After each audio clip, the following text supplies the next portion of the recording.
ఖనిజం చోరీపై సీబీఐతో విచారణ జరిపించాలని బహుజన్ సమాజ్ పార్టీ రాష్ట్ర కార్యదర్శి డిమాండ్ చేశారు. శాసనసభ ప్రశ్నోత్తరాల సమయంలో శాసనసభ్యులు కాల్వ శ్రీనివాసులు ఎంక్వైరీని కోరడం చాలా సంతోషకరంగా ఉందన్నారు. ఎంక్వైరీ సీబీఐతో జరిగితే నిష్పక్షపాతంగా ఉంటుందని కోరారు.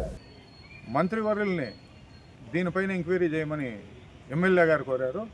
కాకపోతే మా డిమాండ్ ఏమంటే, Bahujan Samaj party main demand ఏమంటే, ఈరోజు స్టేట్కు సంబంధించిన అధికారులు ఎంక్వైరీ చేసి వాస్తవాలు బయటకు పెట్టినా ప్రతిపక్షాలు ఒప్పుకునే పరిస్థితి లేదు, ప్రజలు ఒప్పుకునే పరిస్థితి లేదు.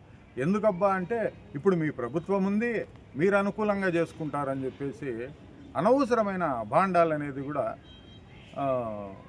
ఇప్పుడున్న వాళ్ళపైన, అధికారం ఉన్న వాళ్ళపైన వస్తాయి. కాకపోతే ఫస్ట్ నుంచి ఇది సిబిఐ పరిధిలో ఉంది, వాళ్ళు చూస్తూనే ఉన్నారు. ఈ ఎమ్మెల్యే గారు, ఇప్పుడు మన ఎమ్మెల్యే కాలువ శ్రీనివాసులు గారు సిబిఐ విచారణ జరిపిస్తే చాలా అద్భుతంగా ఉంటుంది. నిజాలు స్పష్టంగా బయటపడతాయి.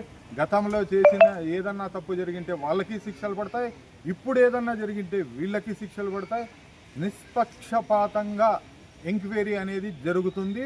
ప్రజలు నమ్ముతారు, ప్రతిపక్షాలు నమ్ముతారు, ప్రతి ఒక్కరూ నమ్ముతారు.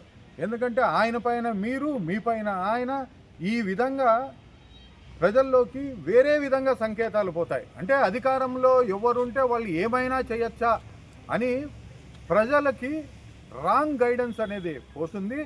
ఇదైతే సరైన పద్ధతి కాదు.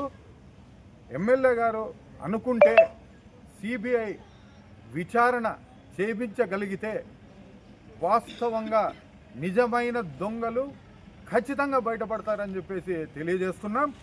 మేము కూడా అతి త్వరలో బహుజన్ సమాజ్ పార్టీ కూడా అక్కడికి